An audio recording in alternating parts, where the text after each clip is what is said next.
is a fellow of the Center for Israel Studies at Yeshiva University, and she teaches Talmud and Halacha at Mechelet Mebaseret Yerushalayim in Jerusalem and the Drisha Institute in New York. Dr. Strauch Schick holds a PhD in Talmudic literature from the Bernard Revel Graduate School at Yeshiva University, having been the first woman to earn that degree from YU. She also studied in the graduate program in Advanced Talmud at Stern College.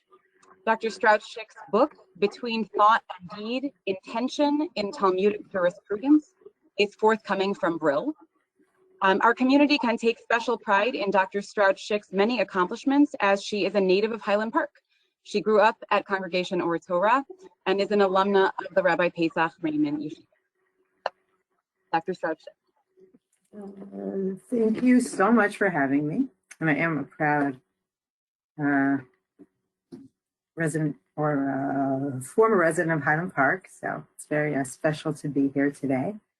And I'm really just grateful for the privilege to be able to speak in this wonderful Orthodox forum, and it's really a special thing that it's in the community.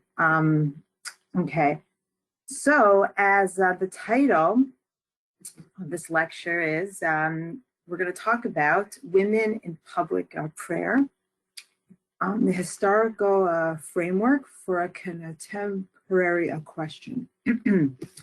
Now, in recent years, there has been what I would call a growing exclusion of women from various aspects of public life and religious life, more specifically, and very more recently, with the limits on how many people are allowed to attend shul due to COVID, whether that small number should or may include women. Now, these in large part results from the lack of a clarity regarding the role that a davening in shul and praying with a congregation should play in women's religious lives. Though a davening in shul is considered the best way to pray, the halacha is that women are generally exempt from praying with a minyan, and in the traditional framework, women have very limited participatory role in the services. On the other hand, it's easy to understand that when a community comes together in a prayer, it glorifies God and adds a power to the tefillot. And we would think that women joining in communal davening can attribute to that aspect. And this is really typified in the phrase found in the Talmud, Berov am Hadrat Melech, that the splendor of the king is glorified with multiple people. So the questions I would like to explore today are twofold. One, is there evidence of halachic precedent which places a value on the inclusion of women in tefillah and a public kind of religious life? And two, what was the historical reality? Did women go to shul and participate in public rituals? Or is this an entirely new question and a result of the modern times that we live in? And this will bring us to more contemporary questions that we mentioned before. So we're going to see today the history of women's presence in shul. And what we're going to see is how halacha consistently supports it and made shul and religious prayer and religious rituals accessible to women, even in times where it was a challenge or even controversial. And we will also see that this is far from a new question. So we're going to begin our study with the Beit HaMikdash.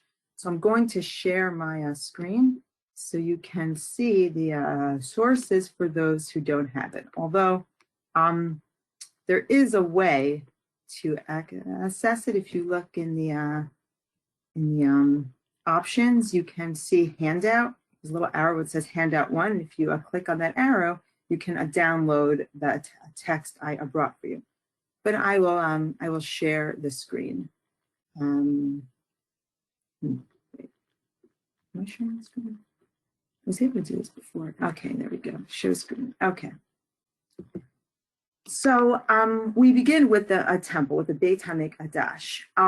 Now, the temple had a so-called Ezrat Nashim, women's section. However, this was not a place that was only for women. What this meant was that women were allowed to be in this part of the temple, as opposed to the more, inner parts of the temple, the Hechal, and the Kodeshim that was reserved only for men. So in Josephus and Antiquities of the Jews, he describes what this looks like. And he writes, I navigate all things that are open on my screen to be able to see this.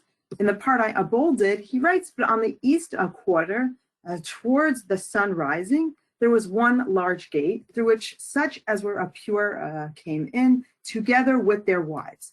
But the temple farther inward in that gate was not allowed to the women. So what we see is that, again, the Ezrat Nashim was not a place only for women. It just meant women were allowed to be there as well as men, as opposed to the rest of the temple, which was reserved only for men. However, the Ezrat Nashim, this women's courtyard, is where all the communal services happened during the second temple. That's where, for example, the Kohen Gadol, the high priest, read the Torah on Yom Kippur. It's where the water drawing ceremony occurred during Sukkot, the Simcha Beit HaShoeva.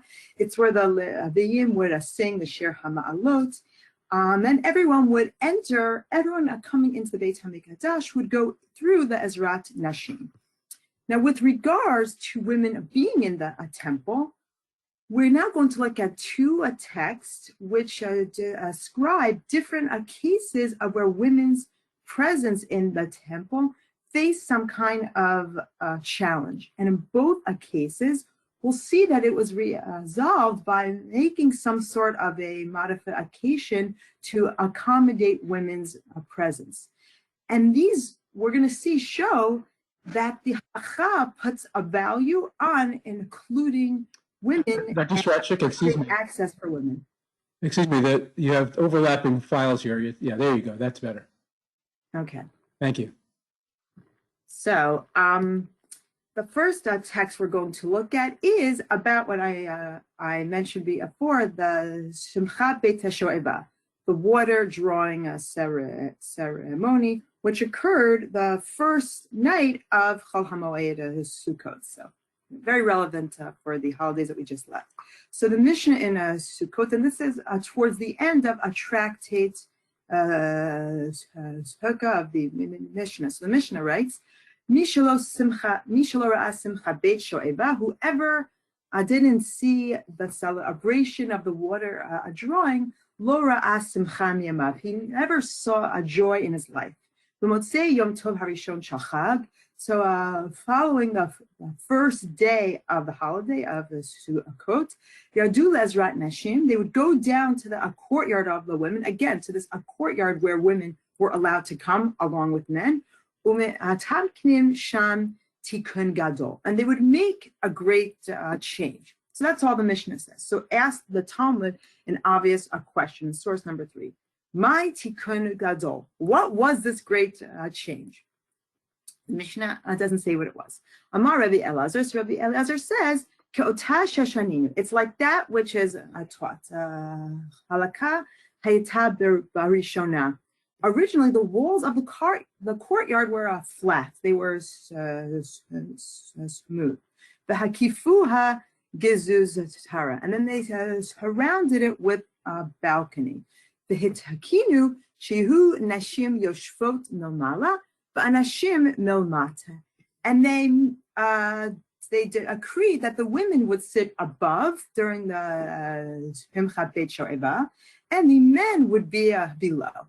And now it brings a Braita, a Tanaitic tradition to back this up. Tanu Rabbanan, our rabbis taught. Barishona yunashim mibifnim, v'anashim mibachatz. Originally, and again, during the water drawing ceremony, the women would be on the inside and the men would be on the outside. But there was a problem. Hayuba'im lidei kalot rosh.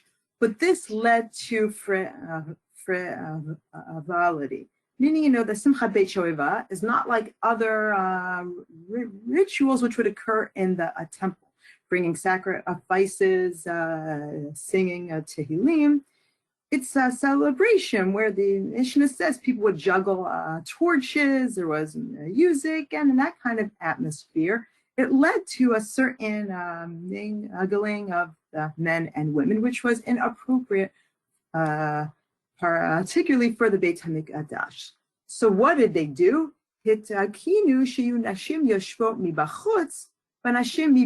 they made a change. How about now the women will sit on the outside and the men will be now on the inside? But that didn't help. Adayin hayu ba'im lidei kalot rosh. But this still led to the frivolity and again the mixing of men and women in this inappropriate way. So they made another change. Hitkinu shiu nashim yoshvot milmala, v'nashim milmata. So they made another change. The women would sit above, and the men would sit below. And this is what Rabbi Elazar referred to before when he said that they built this bel kani in the Ezrat Nashim during the Simchat Beit Shoeva. So that's the Braita. But now the Gemara raises a challenge. How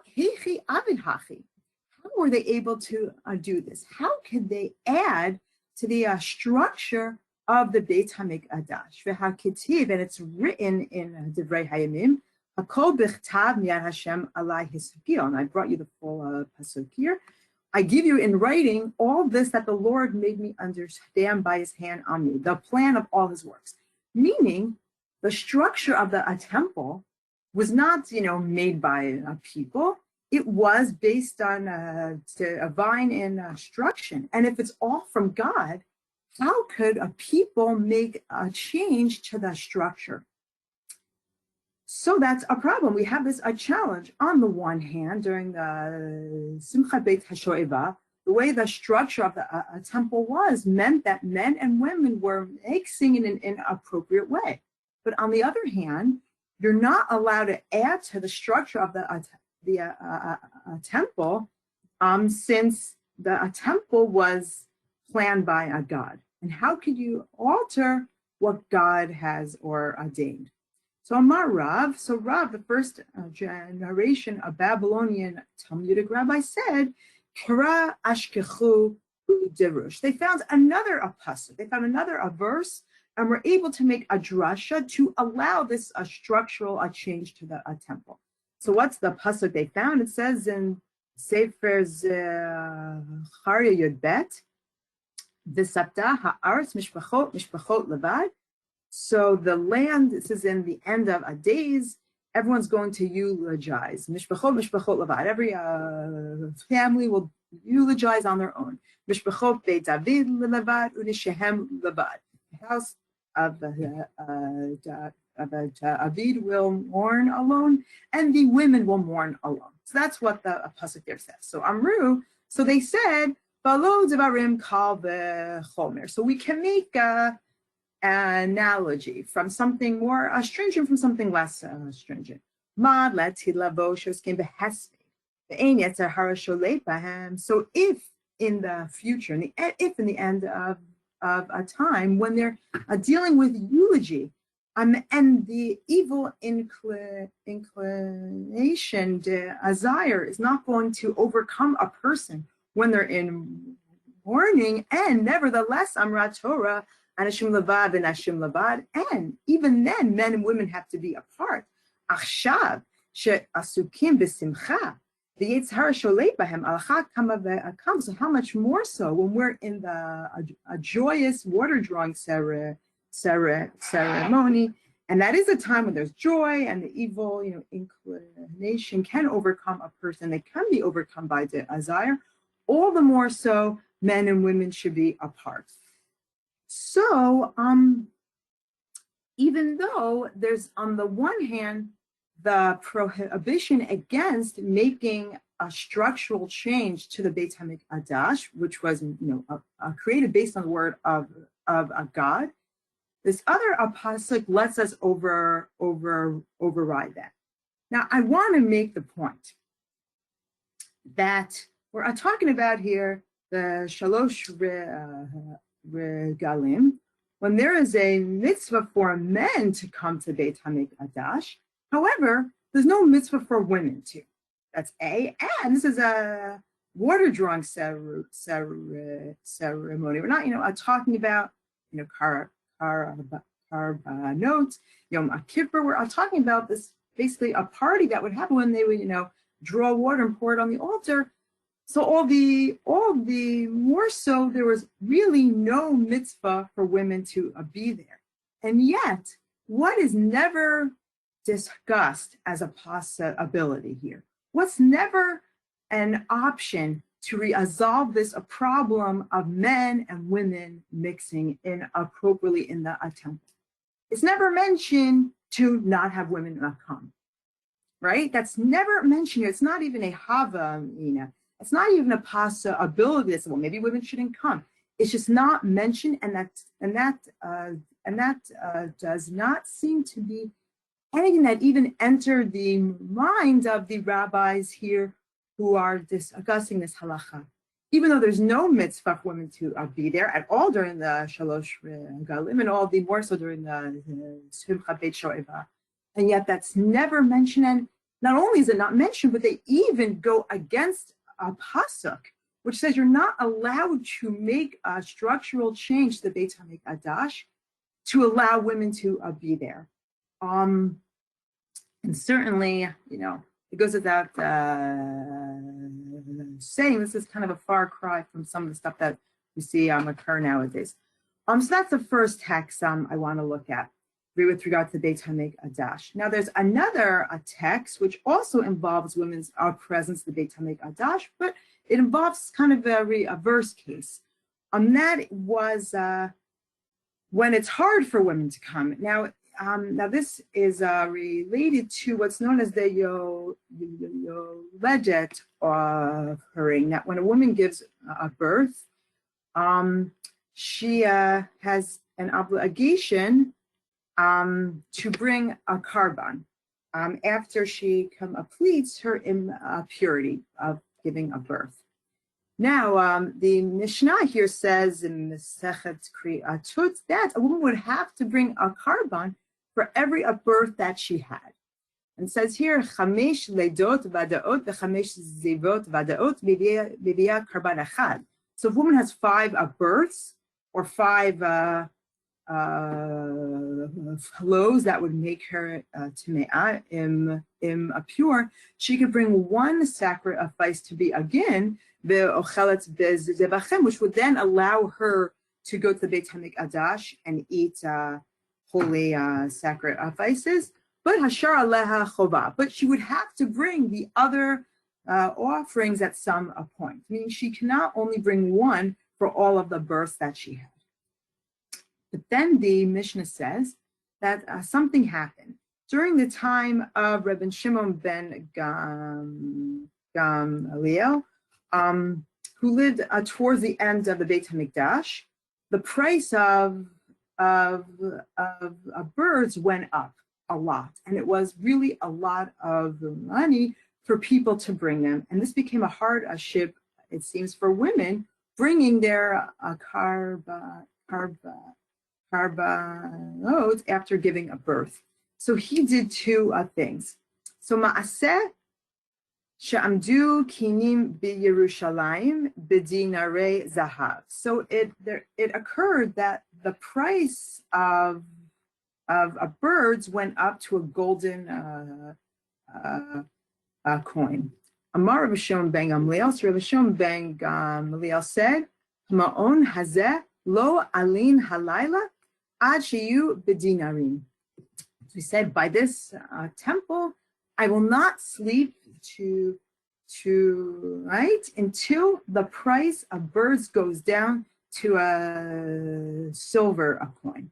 Nechnas lebesis. What did he do? He went to the court, v'limeid, and he taught the following: Isha sheyesh ala chamesh leidot vadaot v'chamesh zivot vadaot. So if a woman has 5 births, or she had 5 blows, that would make her impure. What did he say? As opposed to the original law, which said she has to bring a carbon for every single one of her births.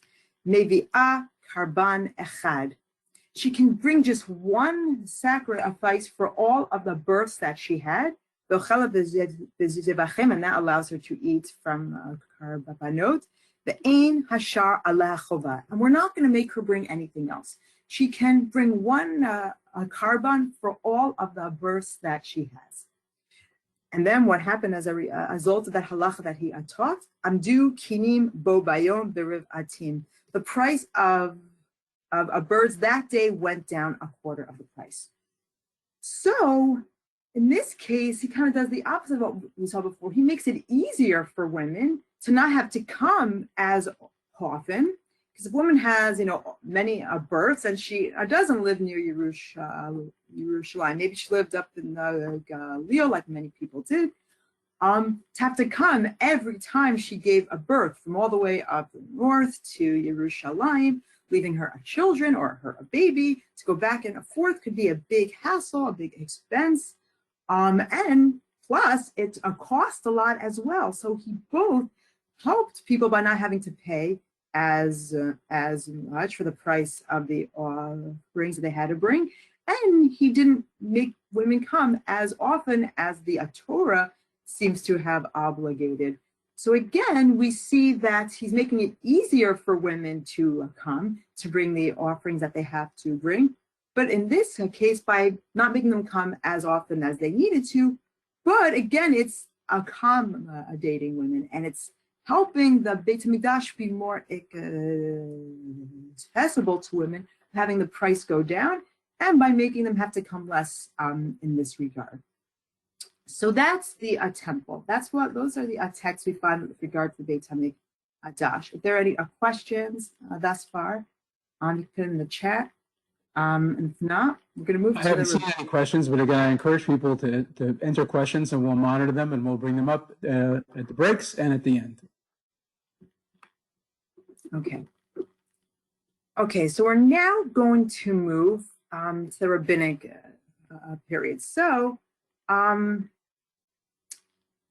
2 questions we had were, is there any kind of halachic precedent for placing a value on women's presence in a public religious space? So far we see, yes, there is. But now we see, okay, so did women actually come to daven? Did women come to shul? Do we have any evidence for a historical reality in where women came to shul? So what we're going to see now is throughout rabbinic texts and in a large array of texts, we're going to see that yes, we have much evidence that women not only came to Beit HaMikdash, as we just saw, or at least were allowed to come, but that women were a constant presence in daily prayer at shuls, so much so that it's kind of just an working assumption, muvan me'elav, behind a number of texts that it's not even what the texts are about. It's just, oh, by the way, while woman was in a shul, this and this occurred. And these are really, I find, an interesting array of texts, both halachic and agadic, that we're going to look at now. Just to see that women were very much going to shul during the rabbinic time. So first, women have an obligation to pray. So in Mishnah Masechet Brachot, where it's Parak Gimel, Mishnah Gimel, says, Nashim avadim uketanim p'tur mikriyat shema min hatefillin. So women, slaves, and children group we see often together are exempt from Shema and wearing tefillin, but chayavim b'tefillah. But women are obligated in a prayer, and by a prayer, the Mishnah means shemona esrei. So women have an obligation in a davening, in a prayer. And in a deed, we see that women were very much praying and doing so in shul.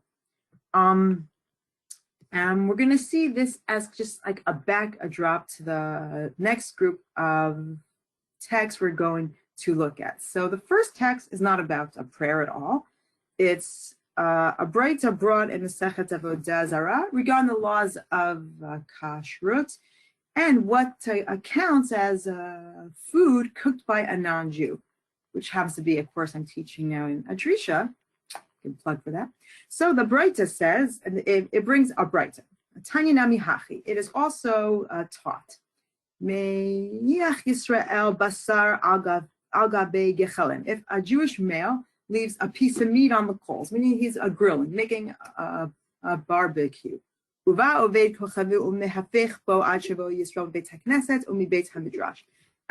the Jew is at shul or is at the Beit Midrash, a non-Jew comes and turns the meat over. Eno hoshesh, don't worry. This does not count as food cooked by a non-Jew, since a Jew put it on the fire. So fetet isha kedera al gabe kira. Now let's say a woman leaves the pot on the stove, uvad ovedet kochavim umei gisa, and then a Jewish woman comes and mixes the pot. Ad shetavo mi beit hamerchatz o mi beit ha-knesset. While the woman, a Jewish woman, is either at a bathhouse or at a shul, and again, you don't have to worry. So where are the two paradigms of where a woman would be, where she would leave her house to go? The bathhouse or shul? Now, parenthetically, you might wonder, what does a bathhouse have to do with shul? So first of all, they speak to places where women would go to leave their house for not such a long a time. And why these two would be next to each other, and they have an answer. Into Bavaria, the ancient part of the city, the archaeological park there. What does it have next to each other? The ancient shul right next to the ancient bathhouse. So I don't know. And a lot of the rabbis of the Mishnah lived in Bavaria, so this might have been a braita from there. But either way, what we see from here is that a place a woman would go to leave her home is a bathhouse or shul. So that's just here already just a paradigm of where a woman would be. Woman would go to shul. And you know, it's just a given, just an example. The next text we have, which also just assumes women would be in shul, is from the Yerushalmi, Masechet Abrachot, and it talks about city which only comprised of Kohanim. So it says here, Rav Acha, Rabbi Tanchuma, Rabbi Chia b'shem Rabbi Simlai. So Rabbi Acha, Rabbi Tanchuma said the name of Rabbi Chia and the name of Rabbi Simlai said, Ir shekula Kohanim. If you have a city where everyone is a priest, Nosim etz kapehem. So they do their chatz Kohanim, you know, they raise their hands. But lemi heim vevarchem. So who do they bless? If everyone is a Kohen, who's the audience, so to speak? So la'achem shebet sapon, la'achem shebet darom, la'achem shebet mizrach, la'achem shebet marav. So people they bless. And Birchat Kohanim don't have to be there in shul with them. They could be, there are brothers, you know, north, south, east, and west. But mi ona acharehem. But who says amen when, you know, after they do Birchat Kohanim? So the people who are there, hanashim vehata, the women and the children, the people who don't say Birchat Kohanim, but the people who are there in the shul, they're the ones who bless amen. So again, we see women are there. They're the ones who would say amen after all the adult males who are Kohanim would do a Birchat Kohanim. another text, and this is in the Abavli, in the Sechet Sota Daf Chabet Amud Aleph, brings the following anecdote in the name of the Eretz Israel, second generation Talmudic rabbi, Rabbi Yochanan. The Hamar Rabbi Yochanan said, I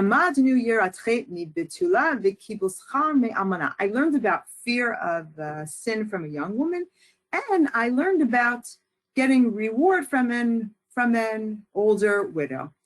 So then I skipped the anecdote about the Yirat Chet, but Kibul Schar Me Almana. So how did he learn about receiving reward from a widow?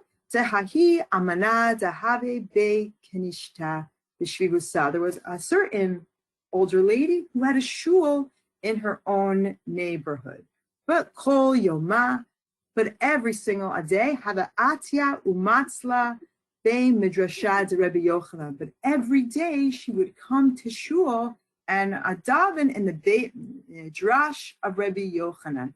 So Amarla, so Rabbi Yochanan said to her, Be Ati, my daughter, Lo Beit Knesset b'Shvivuteich, is there no shul in your own neighborhood?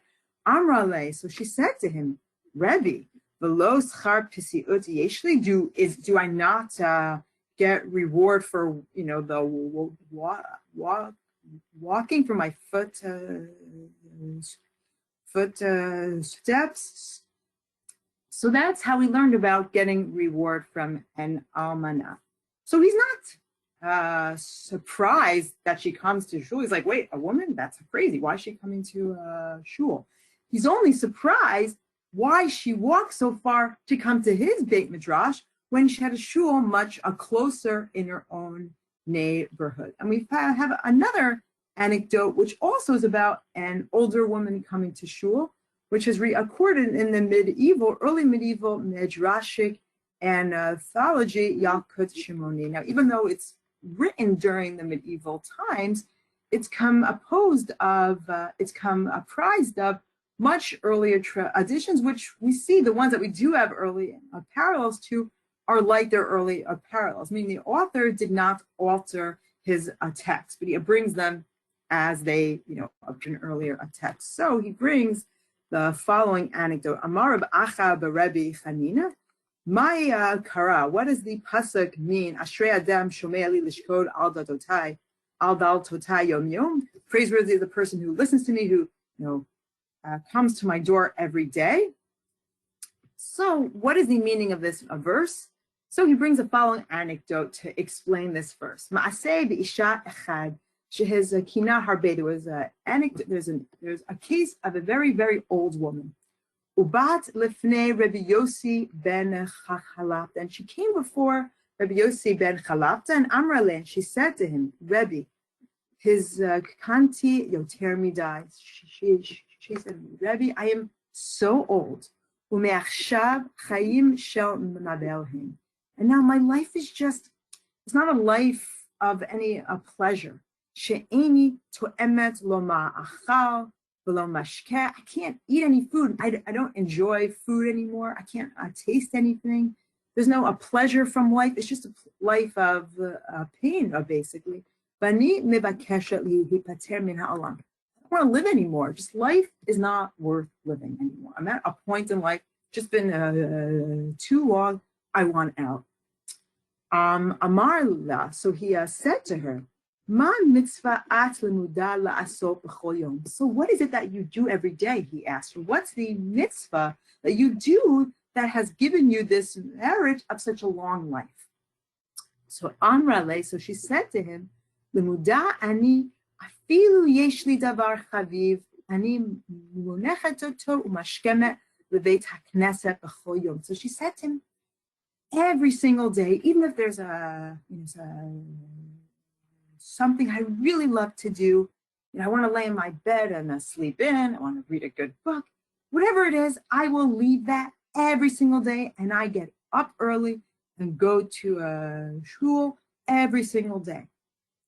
And what does he say back to her? Not like, what? A woman goes to shul? That's a crazy woman. No, what he says to her is, Amarla, he says to her, Mini atzmech mibeit haKnesset Shlosha yamim ze achar ze. He says that's okay. So I want you to hold yourself back from going to shul for 3 consecutive days. That's what you should do. So she went for as hataki, and she did that.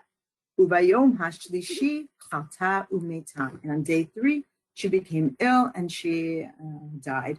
So there's a lot of just fascinating things about this text, about end of life and assisted suicide maybe, and just also what does it mean to not have meaning in life anymore? All that, yes, that's for another talk. But for our purposes is she goes to shul, and he's not at all surprised that she goes to shul. He's just like, okay, so just don't go to shul, then you won't live anymore. So we see that these two cases, older ladies who go to shul every day, which does not evoke any kind of surprise. It's just kind of, we're going to go to shul every day. They're going, and we have text that it wasn't only older ladies going to shul, but we have younger girls going to shul as well. So in a later small tract, which is from Eretz Yisrael, but it knows of the Abavli, in a source number 11, Mesechet Sofrim, says the following. From here we see there was a practice for young Jewish girls to go to shul to bring reward for the people who brought them, but also and they too would receive reward. So young girls went to shul as well, not just older widows, older ladies. And Mesechet, also Mesechet Sofrim Perek Yud Chet, talks about during Tisha B'Av and people reading the Torah. And back then, there would always be someone who would translate the Torah into the language that people spoke, which is Aramaic. And it says to make sure you're loud enough so the women can hear. It says, HaMevarich, the one making the blessing, Sarich Shegvia Kolo, Mishum Banav HaKetanim, Be'ishto Uvenotav. Make sure you're loud enough so that the little boys can hear, and the women and your daughters as well. So we see women of all ages who are going to shul, people going every single day, and who are just, there as just, muva me'elav, a background fact to the text in a question. One final text in these, collection is, I think, a well-known anecdote of a woman who would come to shul every Friday night to hear the drasha of Rebbe Meir. And this is recorded in the Shalmi, also Mesechet Sota, we saw above. And it brings the following anecdote. Rebbe Meir yalef darish b'kenishta techamata kol lele. So Rebbe Meir would give a drasha every Friday night in the shul. V'hava atama chada itita yalipa shama kale. And there was one woman who would come every week to hear him, to hear the drasha she would give. One time, ani tarish azlat. He went on long. He was late. It ended later than usual. And abide meal leveita. So she went to her house. The ashkechat bosina mitzveh. She found that a candle was already out because he went so long. Amar la ba'ala, so her husband said to her, Hein haviata, where were you? So Amrale, she said to him, Mishma kale de Jerusha. I was listening to the drasha. I was listening to the Friday night drasha of Rebbe Meir. Amarla, so he said to his wife, Mikach bechach talit hayitita alala lahacha leveta adzma di asla rakaka goy apoy de Jerusha. So he said, you women are kicked out of this house until you spit in the face of the rabbi who gave the drasha. And you can't come home until then. Safa Rebbe Meir Baruch HaKodesh. Rabbi Meir was able to see what happened through Ruach HaKodesh, through a divine inspiration, what happened to this woman as a result of the drasha that went wrong. The Avid Agarme Chashash Be'aineh. So he made pretend to have an eye ailment. And Amar, and he said on the next Friday night, it seems, Kol Itatadiyade Milchosh La'aina Titi Tilchosh. Whoever, and he said, any woman who knows how to say the incantation for an eye ailment, please come and do it. So Amrin Leimi Agerta. So her neighbor said to this woman, Hi, in yatich ti'alem levetich. This is your chance to go home. Abde agarmich lachshale v'at rakakagoy an aine. To make pretend that you know the incantation to healing eye ailments, then you can spit in his eye. So atat legabe. So the woman went over to Rabbi Meir and Amarla, and Rabbi Meir said to her, Chachma at milchush la'aina, and he said to her, do you know how to, do the eye incantation to heal my eye? But me'emate ale amra le lo. From her fear of him, she just couldn't bring herself to the line. She said, no, I don't. Amar la, but Rabbi Meir said to her, the rokikin begave sheva timnim. He said to her, that's fine. Spit in my eye 7 times. V'hu table means a rakakat. And then that's even better than spitting. And the Amarla, then he said to her, Aslan Amrin leva alecha. Then you can go home and say to your husband, Chazman amartli, you told me to spit 1 time. He rakakat shiva zimim. But I spit even more than what you said. I spit 7 times. So after this occurred, Amrelu Talmidav, Rebbe Meir's Talmidim said to him, Rebbe, Kach mevazim et haTorah? Is this how you humble the Torah? Ilu amart lanu, had you told us, lo havut maitele umakin lo safsele, we would have gone, I'll beat this guy up, until he let his wife come home. Why'd you have her spit in your eyes? We would have, knocked this jerk out. Amarnlu. So he said to them, below Yehei Kavod Meir Ke Kavod Kono, is the honor of the mayor more or greater than the honor of God? Umaim Shema Kodesh Nefta Bekedusha Mar Hakatu Shemacher Al Maim Bishvil Latil Shalom Ben Ish Lishto Ukavod Meir Lo Kol Sheken. If God allows his name to be erased in order to make peace between husband and wife, and of course this is talking about during the ritual for the woman suspected of committing adultery, if she doesn't admit to it, they write a curse with God's name, and it's erased in water, and she has to drink, and if she's guilty, her stomach explodes, but if she's innocent, then she'll bear a child, and she and her husband can live together again. So if God lets his name be erased to bring peace between husband and wife, all the more so Rebbe Meir, Meir's kavod says Rebbe Meir can, be belittled as well. Now, of course, again, there's a lot to say about this, abusive marriages, the importance of attaining domestic peace. But for our purposes, again, we see that women are coming to shul to hear the lecture. Women are in a place where clearly Rebbe Meir can see them, speak to them. They can easily come up to where the rabbi is giving the lecture. And it's not a question of why they are there, but, Rebbe Meir even allows himself to undergo some sort of humiliation for to help this woman who comes to his lecture every week.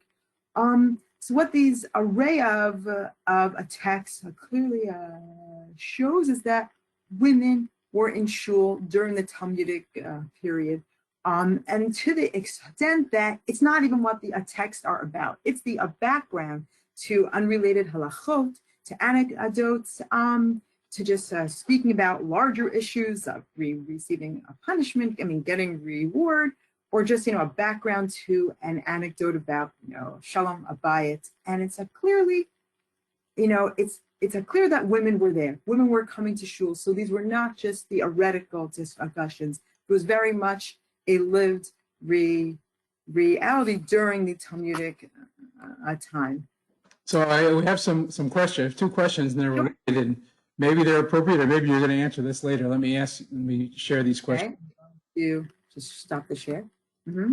Granted that it was acceptable for women to go to shul in prior centuries, but was it the norm? That's question 1. And question 2, Mm-hmm. when and why did public sentiment evolve to the position that the synagogue was an environment exclusively for men, where the presence of women was viewed as an aberration? Okay, so first of all, thank you for that. In regards to first one, I think I answered that. You see, it was clearly seen as a norm for. Masechet Sofrim, it says the women are there, the ones saying Amen. I think it looks like it was the norm for women to be in shul. At least these texts seem to just assume that women were there. It was not surprising that they were there. And it looks like, at least in Eretz Yisrael, because most of these were texts from Israel. Even the one in the Bavli, it's said in the name of either a Breita, which is a land of Israel tradition, or in the name of rabbis from the land of Israel, right? The Rebbe Yohanan. So at least in Eretz Israel, it does look like it was a certainly norm for women to go to shul. At least it wasn't surprising to the rabbis if women were going to shul every day. So that is the sense we get from these texts. When did sentiment change? So that's going to be the next part we're going to look at now. So part of that, it looks like during early medieval times, at least in Muslim lands, that's where we have more of kind of it being a very clear discussion about men and women not being allowed to sit together in a shul. That's the first time we have texts which explicitly say that. Now, I'm not saying that wasn't the case, but we don't actually find in earlier Talmudic texts any explicit mention of men and women and being a men's space and then a separate women's space. I'm not saying that wasn't the case. It just isn't explicitly mentioned. And also during medieval times, we see that women kind of are not in shul, at least not in the main shul. And we see that the shuls during medieval time don't even have a space for women. They don't have an Ezrat Nashim. Rather, there were buildings only for women. There was the men's shul, that was shul, and then there was a separate women's shul, known as the Beit HaKnesset Shel Nashim, or in Yiddish, the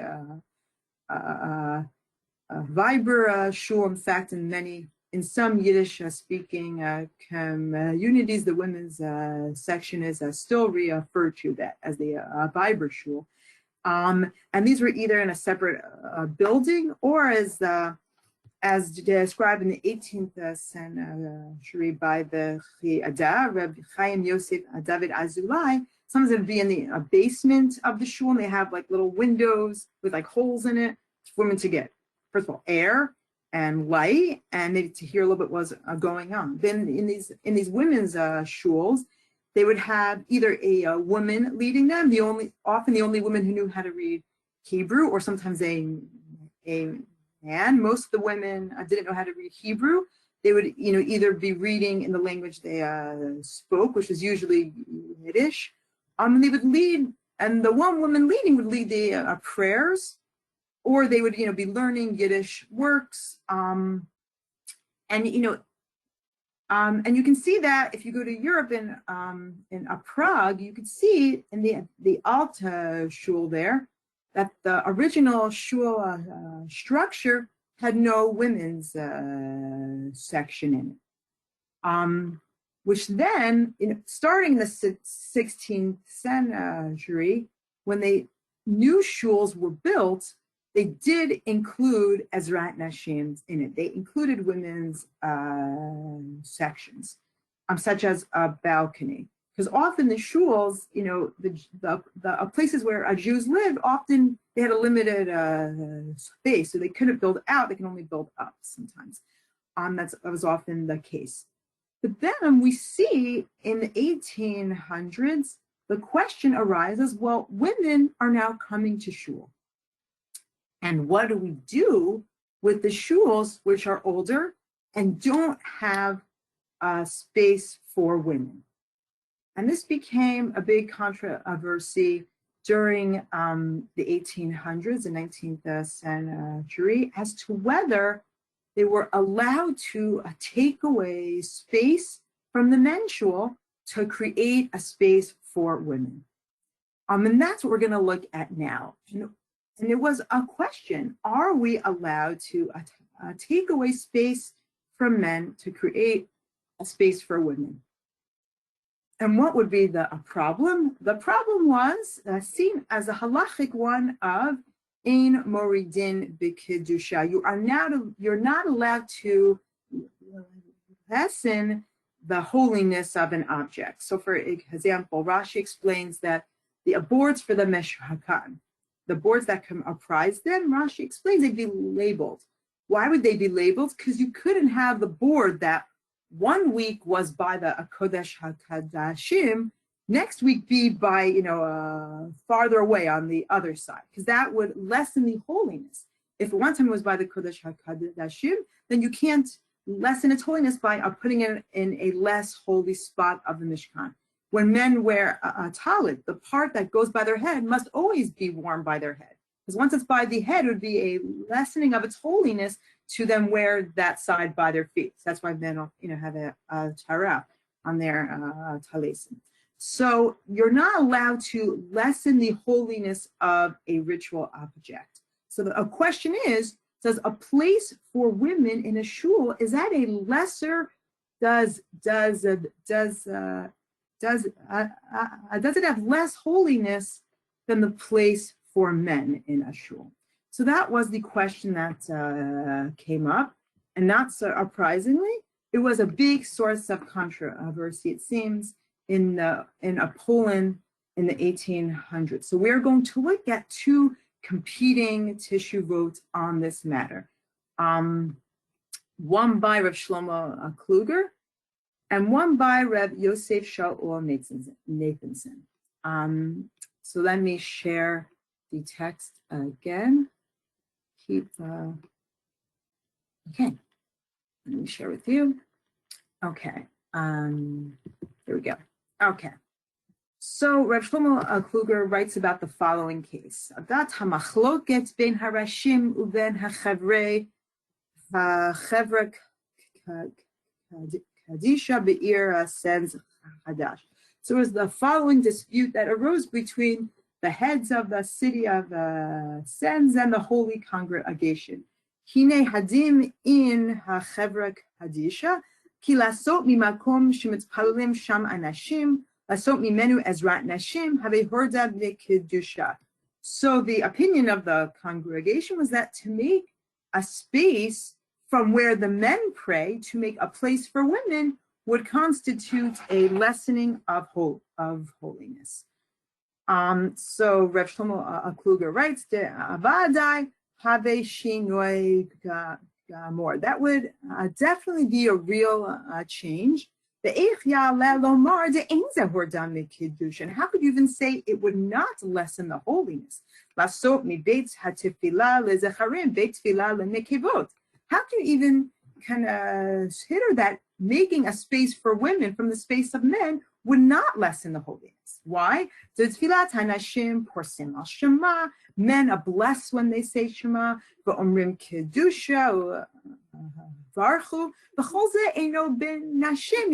say, when you repeat Shemona Esrei, they say Kedusha, they say Barchu, and none of that would be found in the prayers of women. Women are also exempt from certain mitzvot like Shema. And you get a greater reward if you do when you are obligated than if you do when you're not obligated. Most women do not come to shul, or most times most women do not come to shul at night. The anashim, it's palan b'tzibur, men pray with a minyan. Gam yesh kriyat Torah, there's also reading of the Torah. Men bless and women do not. Women are also exempt from time-bound mitzvot. So therefore, we see that men just have a lot more obligations than women. The imkain, and therefore, devadai hazecharim adife minashim. And therefore, it's obvious that men have a preferred status over women. And how do we know? That's why men every single day say, thank you, God, for not making me a woman. Therefore, it's obvious that it would certainly be lessening of holiness, and therefore, obviously, it's not allowed. You may not take away space from men's shul to create a space for women. That would be a lessening of holiness. So that's the view of Reb Shlomo Kluger. Now, I should point out that he was very much against Haskalah. So he does issue a lot of other Pisak Halacha, which are trying to combat the Haskalah and the growing kind of assimilation of Eastern European Jews in light of emancipation. For example, he was very against, a lot of innovations like machine-made matzah, very against that. However, I should also point out that no one is people are complex, and he actually kind of very sad account about his life. He dedicated a sefer of his sefer Zerizim to his granddaughter and to her memory, where he writes this in his book that she was the victim of spousal abuse by her husband, and he actually gives the name of the husband and his father who abused her, and she died, and he writes how she was just a very wise woman, and he asks that people should say a kaddish for her every year on her site, and in fact, Shlomo Zalman Auerbach used to say a kaddish for her every year on her yard site after having read the Sefer by Rav Shlomo Kluger. So, read more about that online, and he gives her name, Sasha Mindel. So people are complex, but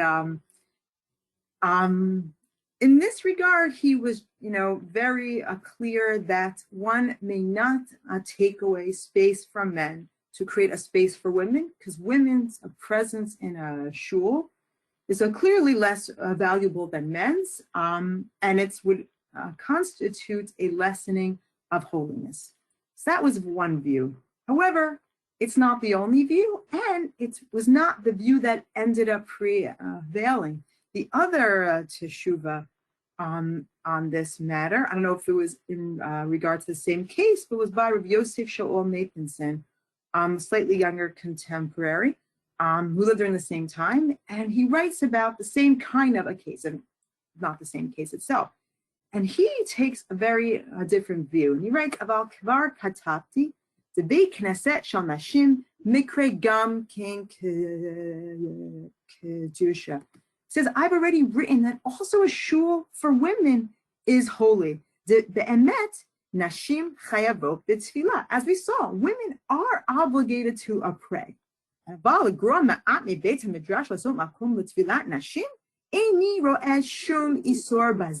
to take away a little bit of space from the men to make a place for women to pray, I don't see any problem with this at all. The adarabba, on the contrary, l'da'ati mitzvah gedolah. In fact, it's a great mitzvah to do this. Mishum shininu hara'ot sheveit hakneset bimot hachoref. We have seen with our own eyes that during the winter in Poland especially, it is cold out. And if we don't make a space for women, they're not going to daven at all. Even on Shabbos, And then women's prayer is going to become a thing of the past. Women are delicate and whatever, sensitive, and they can't withstand the cold. And is the right thing to do to make them a shul cham. So the women too will get the heat, and not just the men inside the shul. Ukevar amru. It was already said by Hazal b'zchut nashim sidkaniot shebador that it was in the merit of the righteous women during the generation of Egypt that nigalu, that Bnei Yisrael were redeemed from Egypt. And I will look at this midrash he's referring to in a moment. Therefore, it is worthy and it is right to make a place for women to pray. Also, it's the women who watch the children. And they're going to teach the children to pray. If women don't pray, then the children won't pray. And God already told Moshe to accept the mirrors of the women. Now, this refers to in the construction of the Mishkan. It says that the kior, that the sink, was made of marot hatzavot, the mirrors of the women. So Rashi here explains a midrash which says that when all Bnei Israel in the desert was bringing the various materials to construct the Mishkan, women brought mirrors that they used to adorn themselves with. And it says that at first Moshe didn't want to accept it. He says, well, how can we use something of vanity for the Mishkan? And God said to Moshe, I'll read here in source number 16. Amru lo hakadosh baruch hu kibel. God said to Moshe, no, accept these mirrors. Ki elu chavim alai min hakol. These are more beloved to me than everything. Because of these mirrors, the Israelite women able to attain the people of Israel. And it says that when the men were so worn out from all the labor, the women would go out to the fields with food and a drink, and we give them food and look in the mirror and say, oh, look how beautiful I am. And that, that caused them to, repopulate the, Bnei Israel and to not lose hope. And therefore God said, Moshe, these are more holy than everything, and you must accept these mirrors. So again, we have a case where Moshe thought these are not holy objects of the women, and God says, no, these are very holy and they must be used for the Mishkan. So if Yosef Shalom Nathanson is likewise pointing to, you think it's lesser amount of holiness, this a part of a shul for women, but it's actually very holy. It's just as holy, and it can too be part of a shul, just like these, not holy mirrors of the women were actually holy and can likewise be part of the Mishkan. And then going back to source number 15, Harib Mikdash Haya Ezrat Nashim, women were in the Mikdash, in the courtyard of the Mikdash, Ve'af Kiba Mikdash Ma. And of course, women can also be in the small Mikdash of shuls. And to conclude, Lo Mikre Morid Mikidusha, Kol Shachal Al Eze Kidusha. And anything that has holiness is not considered a lessening of holiness. As if it has holiness, it is still holy, and therefore he concludes it's completely okay, and in fact, it's the right thing to do to take away a space from the men's shul to make a space for women in the shul, and that is a view that won out, and shuls therefore were reconstructed to include a space for women. Women started now coming to the regular shul. Now at the same time, there's also roughly the same time that women start going to school. Sarah Schneer begins the Beis Yaakov movement. So there's a lot of more things happening at this time. But at least in this regard, this becomes the accepted view. And now obviously, an Ezrat Nashim is always part of a shul, and the question then becomes, well, how do we construct the shul? Is it side by side? Is it above? Is it in the back? Surrounding them, and that becomes, then the question of margins. Then, of course, the later question, well, let's get rid of the separation. That becomes a divide between Orthodox Judaism and other strands of Judaism.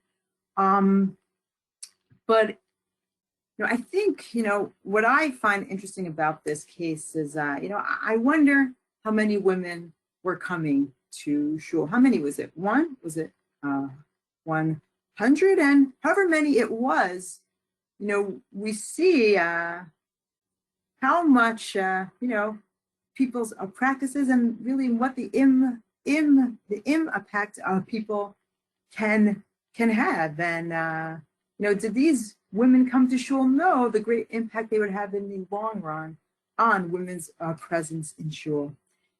So to get back to our question, is there halachic precedent which places a value on women being in shul, being in these public places of worship?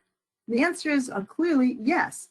Both going back to the times of the Beit HaMikdash, when a lot of accommodations were made to make sure women could still come, and coming into modern times when shuls are constructed and when shuls are being rebuilt to accommodate, to accommodate women to be able to come and not just to be outside in the cold, to again go against maybe what seems halachic views, to make sure women were able to come and to make shuls accessible.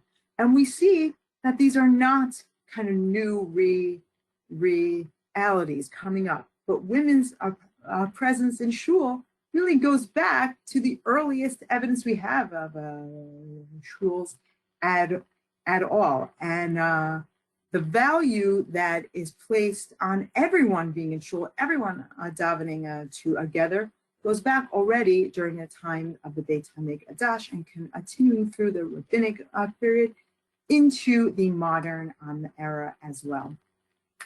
Went a little over time, but we began a little late too. So if anyone has any questions, I'm very happy to answer them and discuss. But thank you very much. Thank you. I have some other questions. Again, thank you everyone for staying on. I know it's been a long session, but really excellent and informational. Two questions here. Let's see if you can address these. Are there any sources for women taking on leadership roles in shuls? Yes. Go ahead, we can address that. No, there certainly are. There are plaques on ancient archaeological shuls which have like a woman being a leader of a shul. So there definitely is. I can point people, later to specific shuls, but there definitely are evidence of women having, in ancient times at least, leadership positions in shuls. There's fascinating texts, not in shul per se, but a certain woman who would give a shiur to a yeshiva of men. She would sit behind a curtain, but she would, she was like kind of the Rosh Yeshiva, and a very interesting text as well from a later one. But in ancient shuls, there is evidence that women had leadership positions.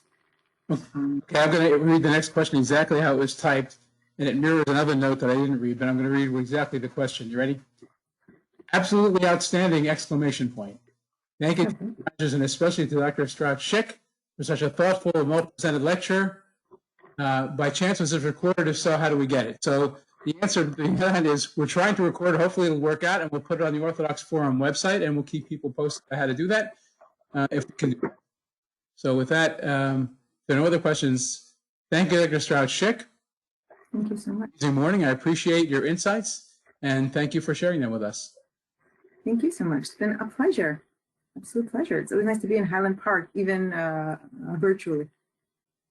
And Bezrat Hashem, the Shana Haba in person. Thank you.